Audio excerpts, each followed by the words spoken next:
Barnaby wasn't just any dog, he was a golden retriever with a heart of gold and fur the color of sunshine. He lived with the Millers on Willow Creek Lane, a street known for its perfectly manicured lawns and friendly neighbors. Barnaby, however, wasn't known for much at all, except perhaps for his gentle nature and love of belly rubs. He spent his days napping in sunbeams, chasing squirrels, unsuccessfully, and greeting the mailman with a wagging tail. Barking wasn't really his thing. He'd woof hello, maybe a playful bark during a game of fetch, but loud, persistent barking? That was definitely out of character. The Millers often joked that Barnaby was more like a furry, four-legged rug than a guard dog. He was friendly to everyone, even the grumpy cat next door. But all of that was about to change. Barnaby was about to show everyone that even the quietest among us can have a hero inside, just waiting for the right moment to shine. Little did Barnaby know that his life, and the lives of those around him, were about to take an unexpected turn, all triggered by an old, forgotten shed in the Johnsons' backyard. It all started on a Tuesday, a perfectly ordinary Tuesday, that would soon become anything but. Willow Creek Lane was the kind of place where everyone knew everyone else's name, where potlucks were a regular occurrence, and where kids could still ride their bikes until dusk without a worry in the world. The houses were neatly spaced, each with a perfectly symmetrical lawn and a welcoming porch. It was the kind of neighborhood you saw in movies, the kind where nothing bad ever seemed to happen. Mrs. Peterson, with her twinkling eyes and freshly baked cookies, lived next door to the Millers. Across the street were the Johnsons, a retired couple who loved gardening and always had the best-looking roses on the block. Further down lived the Smiths, with their noisy but lovable family of 5. Everyone looked out for each other. If someone was sick, a casserole would appear on their doorstep. If someone was on vacation, their mail would be collected and their plants watered. It was a community in the truest sense of the word, a safe haven where people felt connected and cared for. That's why what happened next was so completely unexpected. It shattered the illusion of perfect tranquility and proved that even in the safest of neighborhoods, danger can lurk just around the corner, hidden behind a seemingly ordinary shed. The barking started on Wednesday morning. At first, it was just a few barks, barely noticeable. Mrs. Peterson, who was tending to her prize-winning petunias, thought it was just Barnaby greeting a passing squirrel. But the barking didn't stop. It grew louder, more insistent, more frantic. Barnaby was fixated on the Johnsons' shed. It was an old, weathered structure, tucked away in the far corner of their yard, almost hidden by overgrown bushes. The Johnsons used it to store gardening tools and old lawn furniture. It wasn't anything special. But to Barnaby, it had suddenly become the most important thing in the world. He paced back and forth along the fence line, his golden fur bristling. He barked and whined, his eyes glued to the shed door. It was a sound unlike anything the Millers had ever heard from him. It wasn't playful. It wasn't a greeting. It was a desperate plea, a cry for help. He dug at the base of the fence, trying to get closer, his tail tucked between his legs. Something was terribly wrong, and Barnaby knew it. He just needed someone to understand. The shed, once an unnoticed part of the landscape, had become the focal point of Barnaby's world, and his persistent barking was only just beginning. At first, the neighbors were just annoyed. "Goodness, that dog is loud," Mr. Smith grumbled, trying to read his newspaper on the porch. Mrs. Peterson sighed, her petunias momentarily forgotten. "Maybe he just wants to play," she offered, but even she sounded unconvinced. The Millers, of course, were the most affected. They tried everything to quiet Barnaby. They brought him inside, but he just scratched at the door, whining and pacing. They gave him his favorite toys, but he ignored them, his eyes still fixed on the shed through the window. They even tried taking him for a walk, but he pulled them back towards the Johnsons' yard, barking all the way. As the hours passed, the annoyance began to morph into concern. This wasn't normal dog behavior. This was something different, something urgent.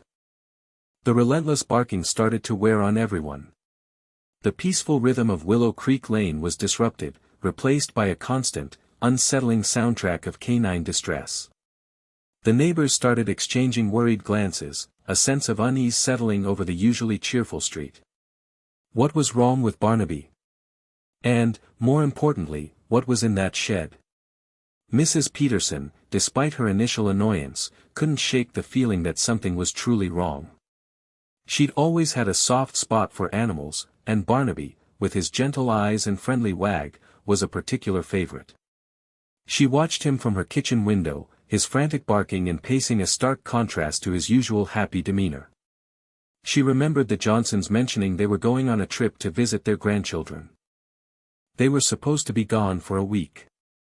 That shed was always locked, and she couldn't recall the last time she'd seen anyone go near it. A chill ran down her spine. What if someone had broken in? What if someone was hurt? She tried to dismiss her fears. She was probably just being an old worrywart, she told herself. But Barnaby's persistent barking gnawed at her. It was like he was trying to tell her something, trying to warn her. She decided she couldn't ignore it any longer. She had to do something. She couldn't just stand by and pretend everything was okay when a sweet, normally quiet dog was practically screaming for help. The safety of her neighborhood, and the well-being of her neighbors, was too important. She knew she had to act. With trembling hands, Mrs. Peterson reached for the phone. She hesitated for a moment, wondering if she was overreacting. What if it was nothing?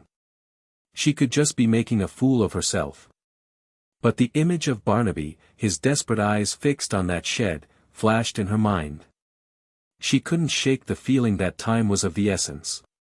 She dialed the non-emergency police line, her heart pounding in her chest. She explained the situation to the dispatcher, her voice wavering slightly. She described Barnaby's unusual behavior, the Johnsons' absence, and her growing unease. She emphasized that she didn't want to cause any trouble, but she felt something wasn't right. The dispatcher listened patiently, assuring her that they would send an officer to investigate. Mrs. Peterson hung up the phone, feeling a mix of relief and anxiety. She had done what she could. Now, all she could do was wait and hope that she hadn't made a mistake. She glanced out the window again, and saw Barnaby was still there, still barking, still watching that shed. She whispered a silent prayer for his safety, and for whatever, or whoever, might be inside. She felt the weight of responsibility settle upon her shoulders. She hoped she had made the right call. Officer Miller was fresh out of the academy, eager to prove himself. He was young, energetic, and genuinely wanted to make a difference in the world. He hadn't seen much action yet, mostly dealing with parking tickets and noise complaints. He longed for something more, something that would truly test his skills and allow him to help people in a meaningful way. He was sitting at his desk, filling out paperwork, when the call came in about a dog barking incessantly on Willow Creek Lane. He initially sighed, thinking it was just another routine noise complaint. But something about the dispatcher's description of the situation caught his attention. The dispatcher mentioned the dog's unusual behavior, the neighbor's concern, and the fact that the homeowners were out of town. Officer Miller decided to take the call himself. He grabbed his hat and headed out to his patrol car, a sense of anticipation building within him. He told himself not to get his hopes up, that it was probably nothing. But deep down, he couldn't shake the feeling that this call might be different. He drove towards Willow Creek Lane, ready to investigate and determined to get to the bottom of the mystery surrounding Barnaby's relentless barking. He was about to step into a situation far more complex and dangerous than he could have ever imagined. As Officer Miller pulled up to Willow Creek Lane, he immediately noticed the tranquility of the neighborhood. It was just as Mrs. Peterson had described, neat lawns, well-maintained houses, and an overall sense of peace. But that peace was shattered by the persistent, frantic barking of a dog. He parked his patrol car and approached the Miller's house. He could see Barnaby, a beautiful golden retriever, pacing along the fence line, barking incessantly at the shed in the Johnsons' backyard. The barking was louder and more desperate than he had anticipated.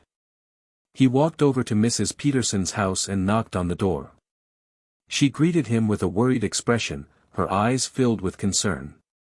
She confirmed what she had told the dispatcher, emphasizing Barnaby's unusual behavior and the Johnsons' absence. Officer Miller listened intently, taking in all the details. He looked over at the shed, noticing its dilapidated condition and the overgrown bushes surrounding it. He could feel the tension in the air, the unease that had settled over the neighborhood.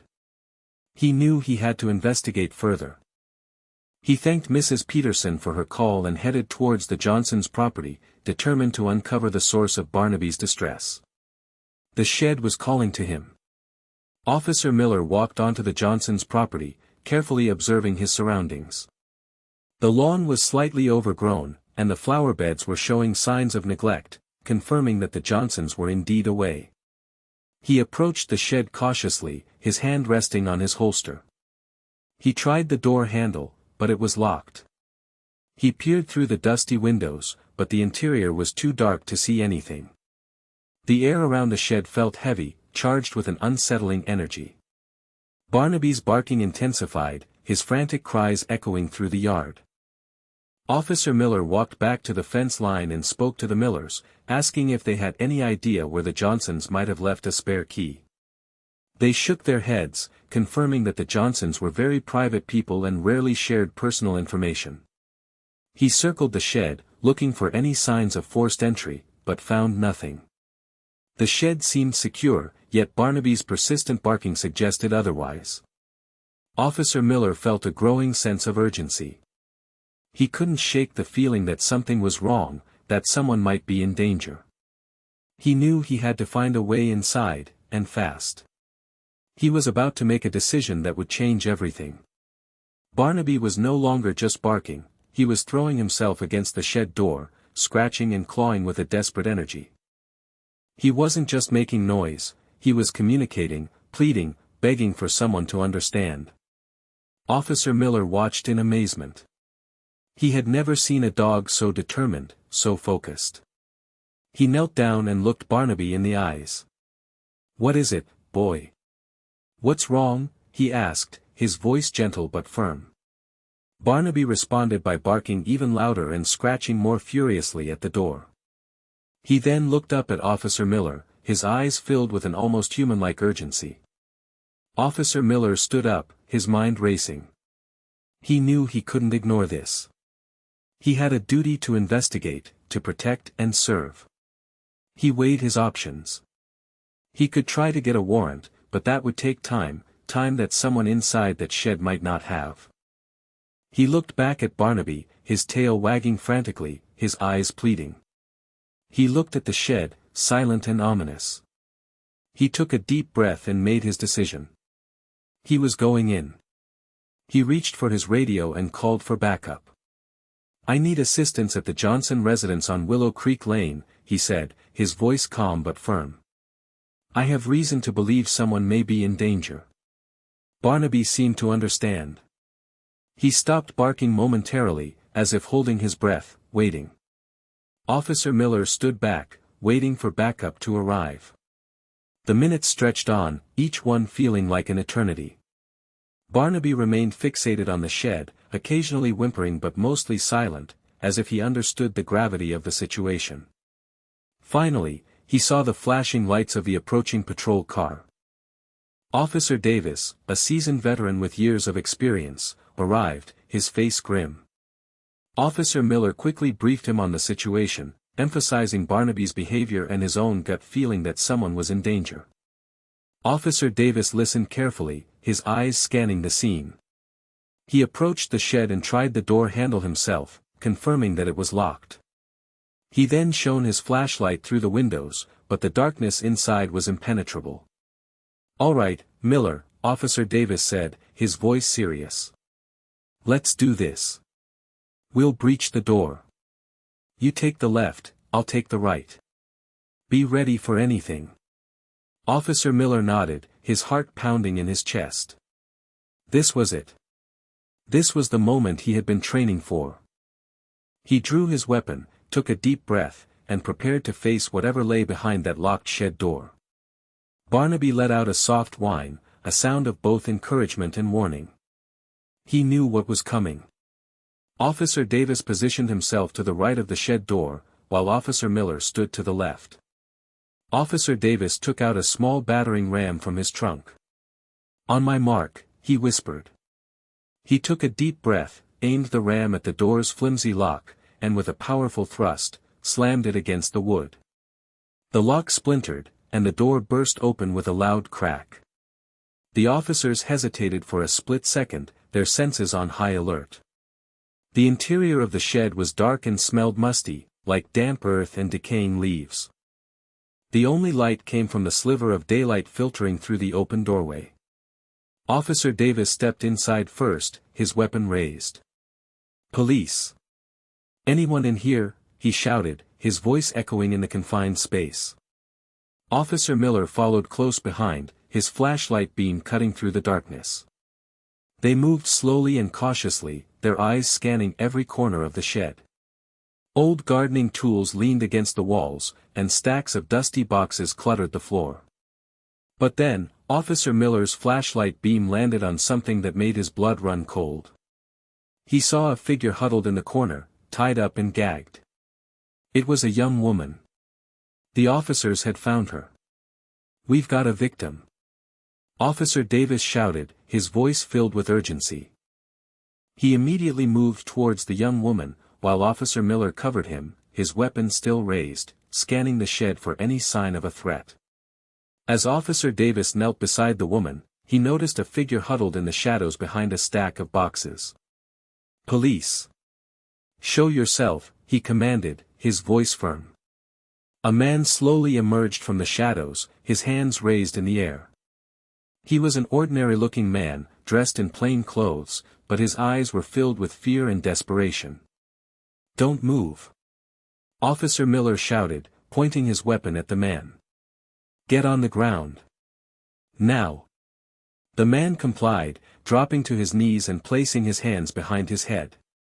Officer Miller quickly moved forward and secured him with handcuffs. Officer Davis, meanwhile, was tending to the young woman. He gently removed the gag from her mouth, and she gasped for air, her eyes wide with terror. "It's okay," he said, his voice soothing. "You're safe now. We're here to help you." He quickly untied her hands and feet, and she collapsed into his arms, sobbing uncontrollably.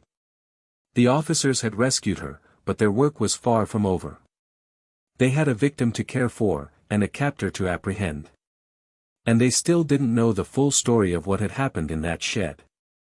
Barnaby barked happily, knowing he had done his job. Officer Miller radioed for paramedics and additional units to secure the scene. The quiet of Willow Creek Lane was now shattered by the flashing lights of emergency vehicles and the hushed voices of first responders. Sarah, the rescued young woman, was carefully placed on a stretcher and taken to the ambulance. She was still visibly shaken, but her eyes held a glimmer of hope. Officer Davis rode with her to the hospital, promising to keep her safe. Officer Miller remained at the scene, overseeing the investigation. The captor, Mr. Davis, was placed in a patrol car, his face pale and drawn.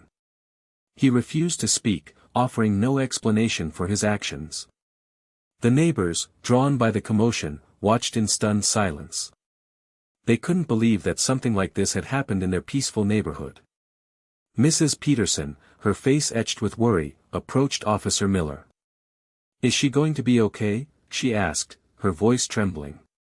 "She's in good hands, ma'am," Officer Miller assured her.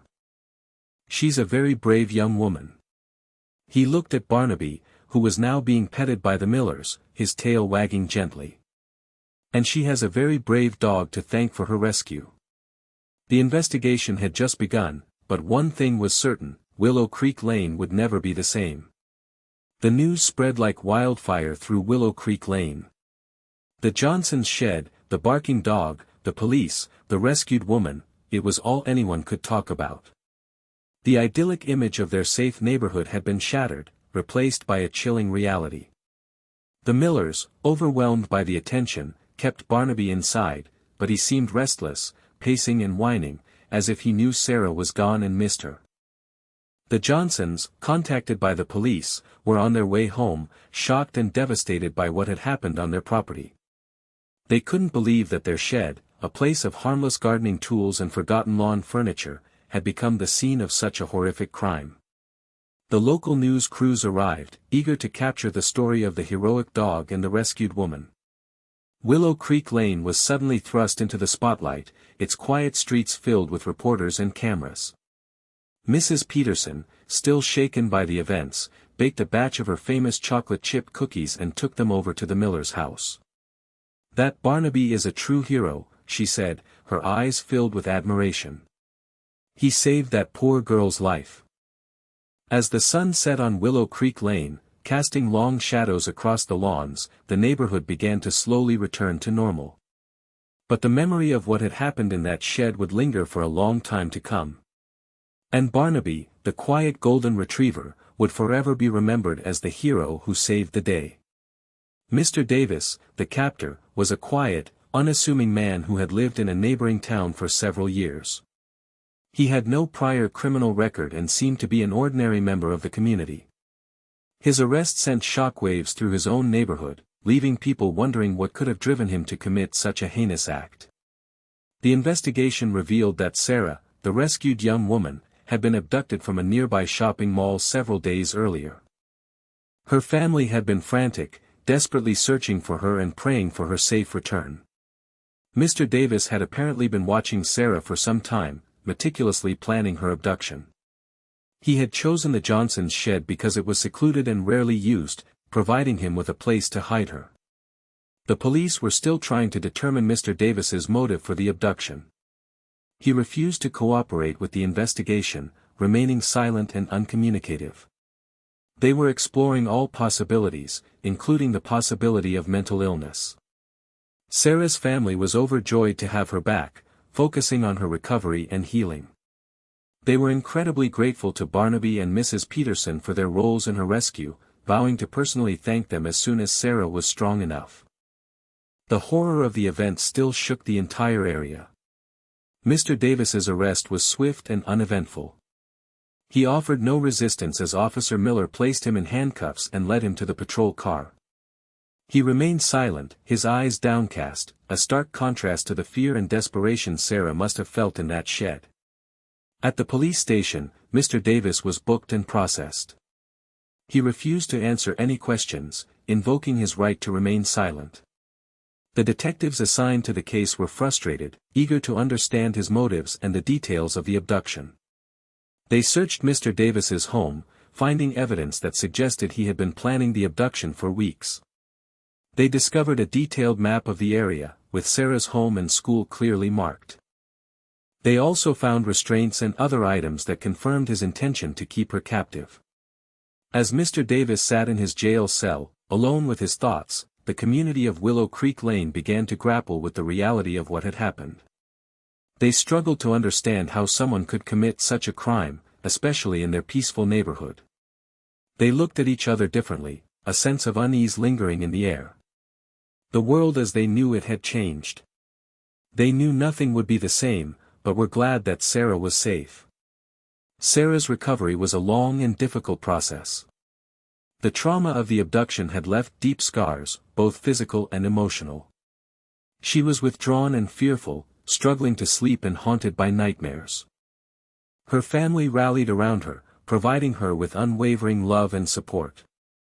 They enrolled her in therapy, helping her to process her experiences and to heal from the trauma. It was a slow and painful journey, but Sarah was determined to reclaim her life. One of the most important parts of Sarah's recovery was reconnecting with her love of animals. Before the abduction, she had always been drawn to dogs, finding comfort and companionship in their presence. Her parents decided to get her a puppy, hoping that it would help her to feel safe and loved again. They adopted a small, fluffy terrier mix from a local animal shelter. Sarah named her Hope. Hope quickly became Sarah's constant companion, providing her with unconditional love and unwavering support. The puppy helped Sarah to feel safe again, reminding her that there was still good in the world. Sarah was glad to have Hope. The Johnsons returned home to find their yard swarming with reporters and police officers. They were horrified by what had happened, unable to comprehend that their shed had been used as a prison for Sarah. They cooperated fully with the investigation, allowing the police to search their property and providing them with any information that might be helpful. They felt a deep sense of guilt, even though they were not responsible for what had happened. They reached out to Sarah's family, expressing their deepest sympathy and offering any assistance they could provide. They were grateful that Sarah had been rescued and relieved that Mr. Davis was in custody. The Johnsons decided to tear down the shed, unable to bear the thought of it remaining on their property. It was a painful reminder of the evil that had invaded their peaceful neighborhood. They also decided to get a dog, hoping to provide a sense of security and protection for their home. They adopted a friendly Labrador retriever from a local rescue organization.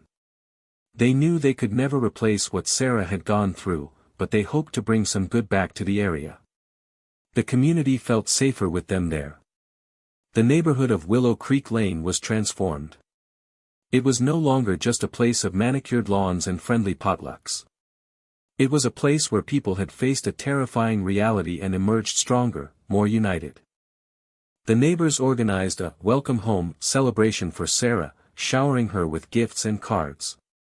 They wanted to show her that she was loved and supported, that she was not alone.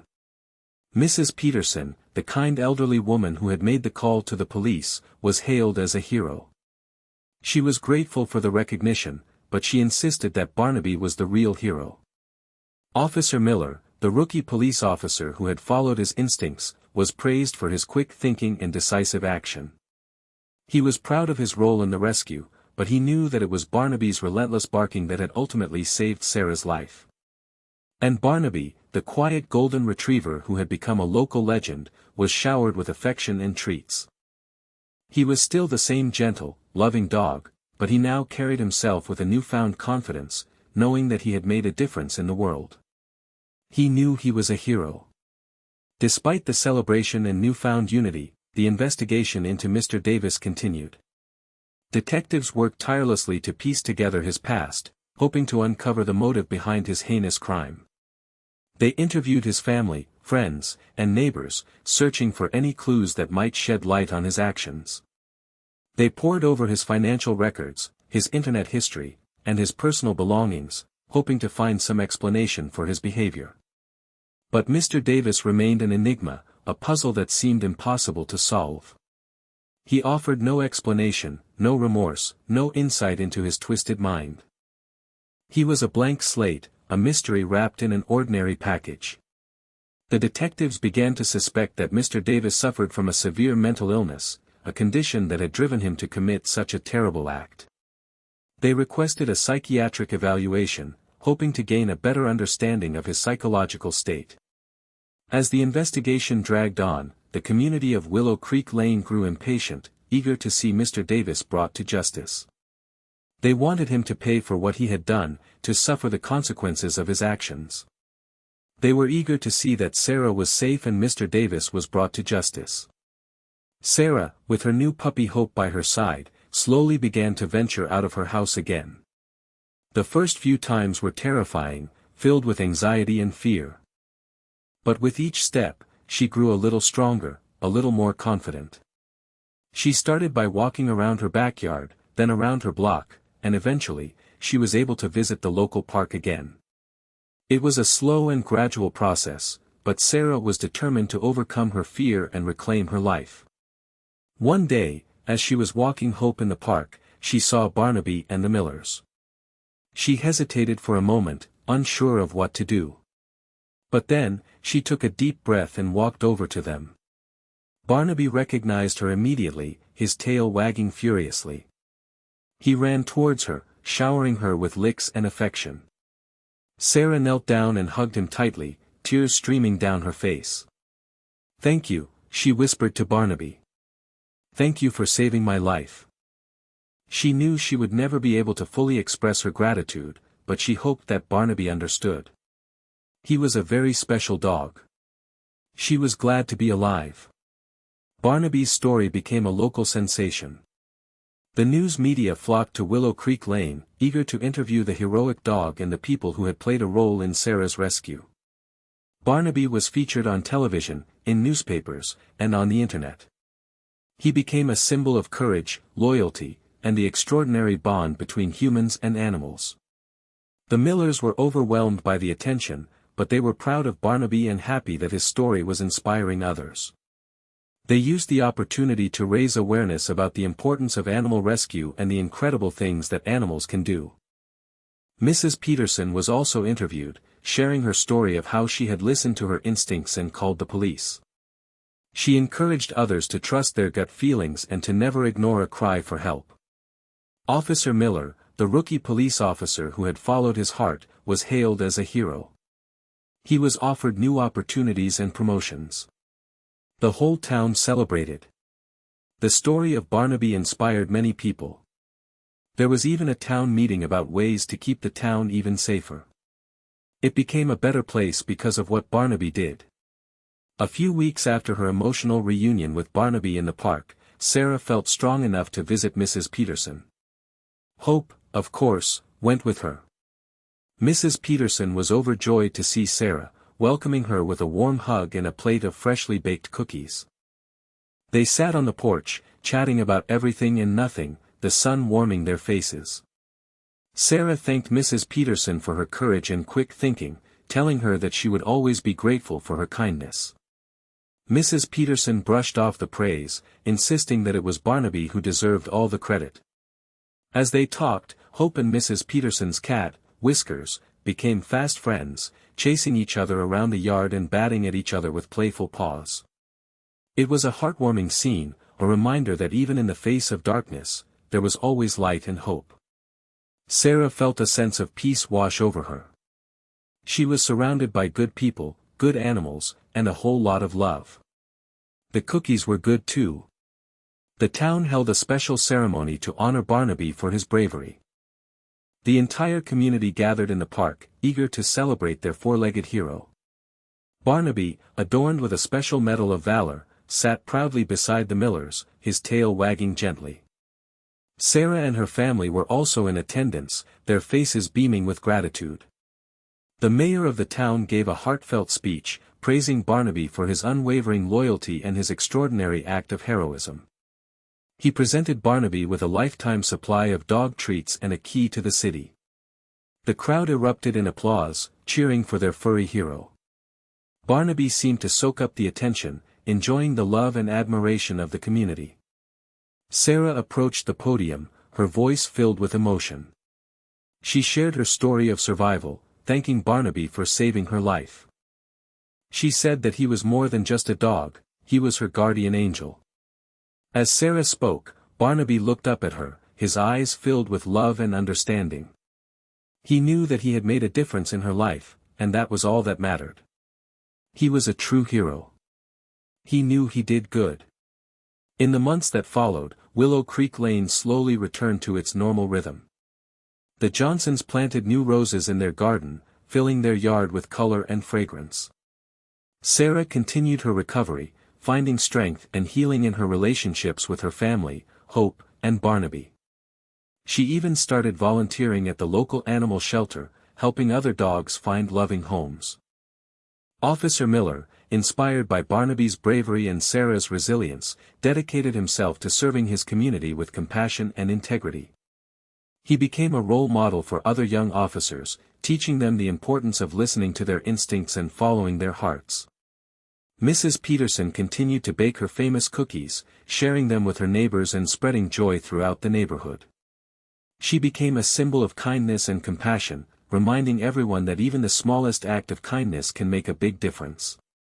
Mr. Davis, after undergoing a psychiatric evaluation, was deemed mentally incompetent to stand trial. He was committed to a mental institution, where he would receive the care and treatment he needed.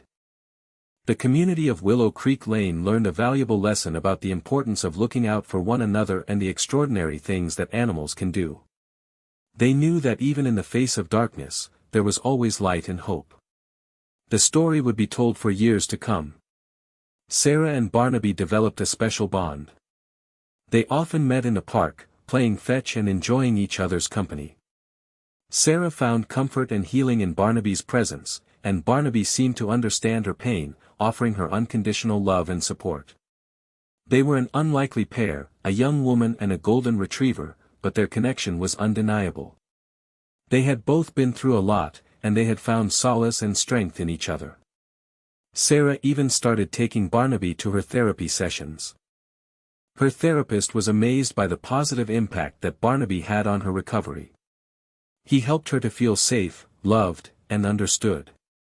Barnaby became more than just a pet, he was a companion, a confidant, and a source of inspiration. He showed Sarah that even in the darkest of times, there was always hope, and that with courage, compassion, and a little bit of barking, anything was possible. They would always be there for each other. Life went on in Willow Creek Lane. The lawns remained manicured, the potlucks continued, and the kids still rode their bikes until dusk.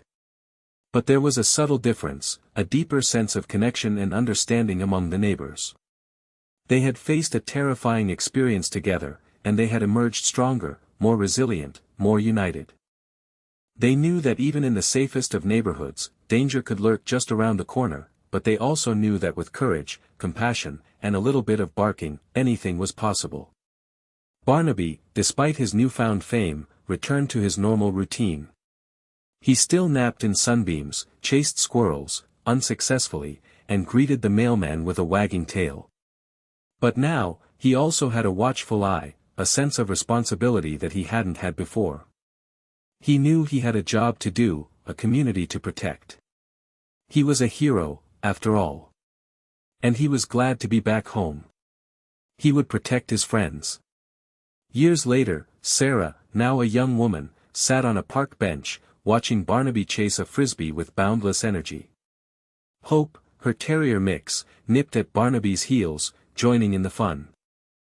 She smiled, her heart filled with gratitude. She had come a long way since that terrifying day in the shed. She had faced her fears, overcome her trauma, and reclaimed her life. And she had Barnaby to thank for it all. He had been her constant companion, her furry guardian angel, her reminder that even in the darkest of times, there was always light and hope. She watched as Barnaby leaped into the air, catching the frisbee with a triumphant bark. He ran back to her, dropping the frisbee at her feet, his tail wagging furiously. Sarah reached down and scratched him behind the ears. "Good boy, Barnaby," she said, her voice filled with love. "You're the best dog in the world." Barnaby licked her hand, his eyes filled with adoration. He didn't need words to express his love. He had shown it through his actions, his loyalty, and his unwavering devotion. He was, and always would be, her hero. And they would always be best friends. The sun dipped below the horizon, casting long shadows across the park. Sarah stood up, brushing the grass from her jeans. "Come on, Barnaby," she said, her voice gentle. "It's time to go home." Barnaby, sensing her cue, trotted over to her, his tail wagging. He nudged her hand with his nose, as if to say, "Thank you for a wonderful day." Sarah smiled and placed her hand on his head. "Thank you, Barnaby," she whispered. "For everything." They walked out of the park together, side by side, a young woman and her golden retriever, their bond unbreakable, their hearts forever connected. As they walked, Sarah looked up at the sky, filled with stars. She knew that even in the darkest of nights, there was always light, always hope, always a reason to keep going. And she knew that she would never forget the lesson that Barnaby had taught her, that even the quietest among us can have a hero inside, just waiting for the right moment to shine. And sometimes, all it takes is a little bit of barking to change the world. The end. It was a good life. This story reminds us that animals are capable of extraordinary things. They have an uncanny ability to sense danger, to offer comfort, and to show unwavering loyalty. They can be our protectors, our companions, and our heroes. Barnaby's story is a testament to the power of the human-animal bond. It shows us that animals are not just pets, they are members of our families, our communities, and our world. They deserve our love, our respect, and our protection. So, the next time you see a dog barking at a shed, don't just dismiss it as a nuisance. Take a moment to consider what that dog might be trying to tell you. It might just be trying to save a life.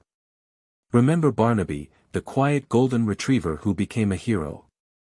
And remember that even the smallest among us can make a big difference in the world. All creatures, big and small, can be heroes if they need to be. Their capacity for kindness is extraordinary. They just need the chance to show it.